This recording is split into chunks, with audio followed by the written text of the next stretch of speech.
on WKRG News 5.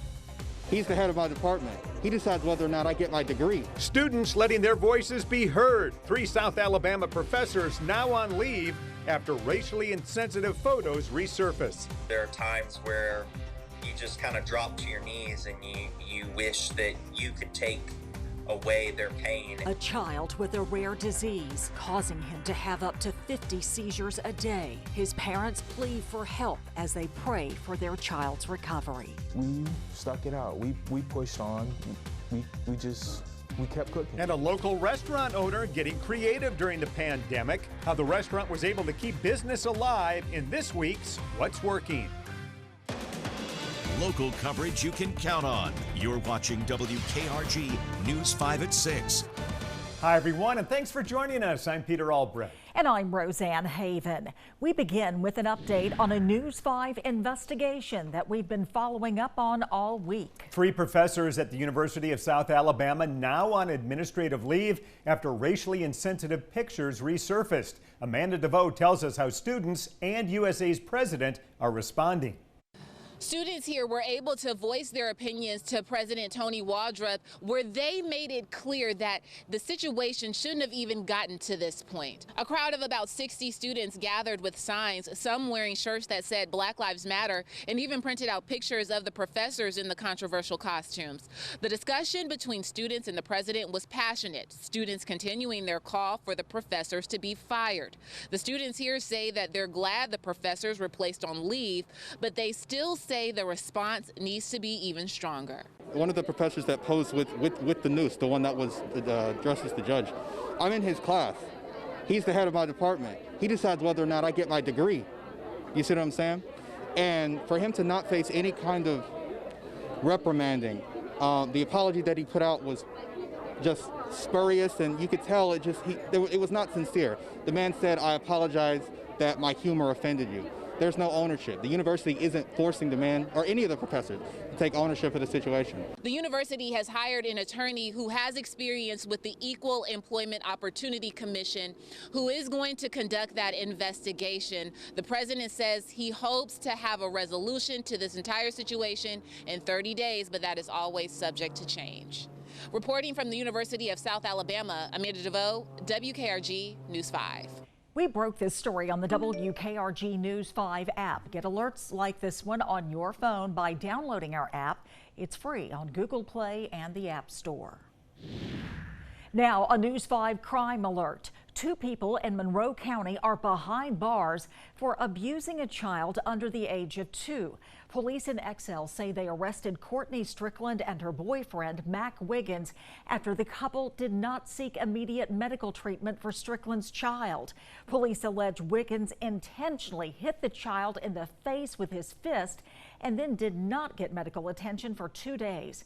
The child suffered head trauma, swelling, and other injuries. A man from Missouri is dead after a car accident last night near the Garcon Point Bridge in Santa Rosa County. The Highway Patrol says the 25-year-old was driving on Avalon Boulevard near Redfish Point Road after 8:30 when his vehicle hit another head-on. The man died at the scene. The other driver was taken to a hospital for non-life-threatening injuries. Turning to the coronavirus pandemic, Alabama Governor Kay Ivey made changes to COVID-19 restrictions yesterday to allow up to 2 visitors in state nursing homes. But due to federal regulations, those visits may have to wait.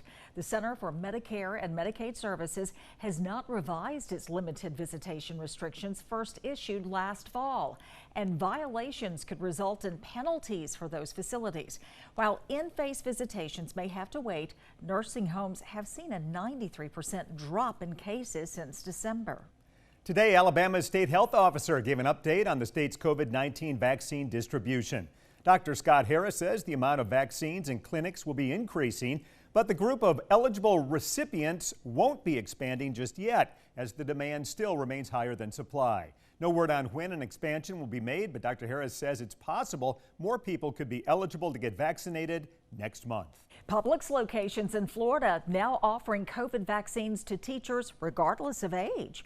This comes despite Governor Ron DeSantis' orders that only educators over 50 are eligible for the shot. But many teachers say his orders are unfair as they are in close contact with students. Teachers will have to sign up through the store's website. Publix joins Walgreens, Walmart, and CVS in the expansion. COVID clinics upcoming in Okaloosa County. Vaccines will be given the week after next, Monday, March 15th, Tuesday the 16th, and Friday the 19th at the Fort Walton Department of Health office on Hospital Drive. Vaccines will be given to Florida residents first, and you must meet the state's requirements to get a shot. Appointments must be made and can be done starting on Tuesday, online or over the phone.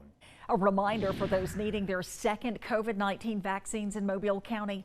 Those who received their first vaccine February 8th can get their second shot on March 8th at Belsaw Middle School in Mount Vernon. Now, if you got the first shot on February 25th at the Mobile Cruise Terminal, you can get your second one on March 25th. On March 27th, Redemption Church will be giving second doses to those who got their first shot on February 27th. All sites are from 9 to 2, and you'll need your vaccination card. For a full list of when and where you can get your COVID-19 vaccine, go to our website, WKRG.com. Due to the pandemic, the city of Orange Beach has closed the beach under Perdido Pass Bridge to discourage crowds during spring break. The city says the area will stay closed until further notice and reminds residents that the safer-at-home order is still in place in Alabama, and beachgoers will be required to remain 6 feet away from others. The aftermath of Hurricane Sally is still causing problems for a lot of people across Escambia County. 6 months later, homeowners say insurance companies have not been responding, or they are underreporting the cost of what it would take to make repairs. Aaron Veal spoke with a public adjuster who says it's time for insurance companies to step up and help these people in need.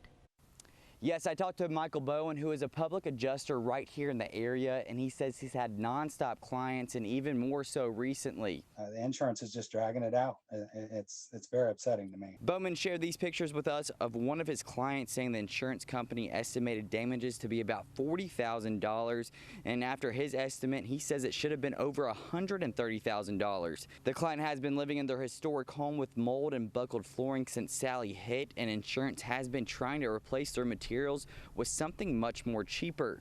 Just across the board, where when we pick up a claim, the client's damages are just under the deductible. I mean, it's just too much of a coincidence that when the deductible is $5,000, the damage is $4,998. With the lack of response, manpower, and unwillingness to negotiate from insurance companies, Bowman had about a third of his clients resort to attorneys. We have 400 plus clients who've reached out to our business because they can't get the claim done. And then we try to work with them on getting the claim resolved, and then we can't get it done, and it ends up with an attorney. We don't want to hire an attorney. Bowman says he is grateful for his increasing business, but he'd rather see his clients get the help they deserve. Reporting in Escambia County, I'm Aaron Fields, WKRG News 5. Happening tomorrow, a drive-through food giveaway in Mobile. The event being put on by the Blessing Angels Gifting Tree. It will begin at noon at Ebenezer Baptist Church on Demetropolis off of Cottage Hill. Food will be distributed on a first-come, first-served basis to Mobile County residents until the food runs out. Now, all recipients must sign in while remaining in their vehicles as volunteers load the food. A gorgeous day today, and we are heading into the weekend. Yeah, if we could have a couple of days like we had today coming up Saturday. Please find your forecast right on your phone by downloading the WKRG weather app, free in the App Store and on Google Play. A 3-year-old from Baldwin County battling an extremely rare condition continues his fight tonight at a local hospital. Jack Stone's parents say they typically aren't ones to ask for help, but now they're in need of support as Jack's journey continues. Here's WKRG.com mobile journalist Blake Brown. The four walls of this hospital room have been 3-year-old Jack Stone's second home since birth. There are times where you just kind of drop to your knees and you wish that you could take away their pain and take it for yourself. He's battling a rare form of epilepsy known as malignant migrating partial seizures of infancy. Hopefully one day in my lifetime there's a therapy or cure for it. It's a condition so rare there are only 100 known cases in the world. The doctors told us there was no chance that he would ever make it to his second birthday. This time around, Jack's been at USA Children's and Women's Hospital since December, fighting pneumonia and on a ventilator twice for collapsed lungs. His condition slowly improving. He's gone from having hundreds of seizures a day to having less than 50. The best way that I like to look at it is it sends signals throughout the body to tell your body what to do. And the door that opens and closes those signals is broken. The family hoping Jack will come home soon. A GoFundMe page is set up to help with medical bills and to raise money for better transportation. For him to get out into the world is a challenge. He's in a wheelchair everywhere he goes. It's still something I don't think I would wish any parent. But they're staying strong and fighting this together, saying Jack is the biggest fighter of them all. That GoFundMe page can be found on WKRG.com. In Baldwin County, I'm Blake Brown, WKRG News 5. Blake Brown is part of our mobile journalist team here at News 5. You can see his stories first at WKRG.com. Follow Blake on Facebook and Twitter. The Mississippi Senate is pushing forward with a plan to increase some of the lowest teacher salaries in the country. On Thursday, senators passed a bill to give most Mississippi teachers and teachers' assistants a $1,000 raise beginning in the fall.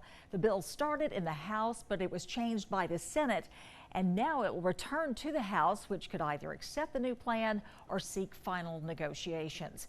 Governor Tate Reeves says he will sign off on the bill. And Reeves says he will also sign the state's Fairness Act passed Wednesday by the House and Senate.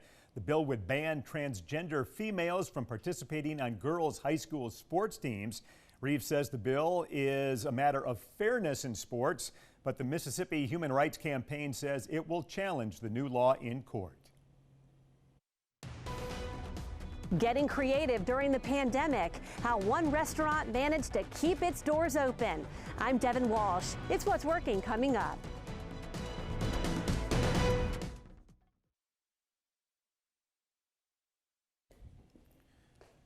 Watching WKRG News 5, local coverage you can count on with RoseAnn Haven, Peter Albrecht, Chief Meteorologist Ed Bloodsworth, and Randy Patrick Sports. This is WKRG News 5 at 6.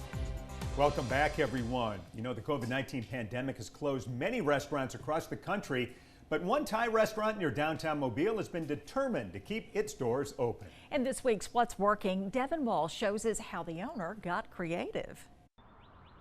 This here, It was a little frightening. is the worst thing that can happen to a restaurant. An empty parking lot and empty tables. You had basil fry yesterday. But fast forward to now, So what are we doing today? and things are getting back to normal at a Roy Thai restaurant on Government Street in downtown Mobile. COVID stinks. It does. It really does. Owner Joe McKinney says it hasn't been easy weathering this pandemic. We all made, secondary plans, what if. But we stuck it out. We pushed on. We kept cooking. Since customers couldn't come in here during the pandemic, McKinney realized the only choice he had was to get the food out to them. His job title quickly changed to delivery driver. He put 30,000 miles on his vehicle in just a few months, delivering all over the area. He delivered food to our house probably 4 to 5 times during the height of the pandemic.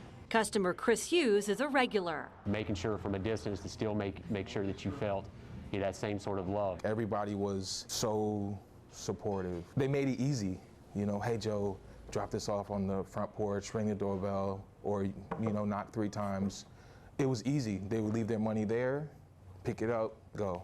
Simple transition. Business is not quite back to pre-COVID numbers. I'll call and they'll come out to the car and give me my order. But McKinney says his customers have made the struggle worth it. For What's Working, with photojournalist Arnell Hamilton, I'm Devon Walsh.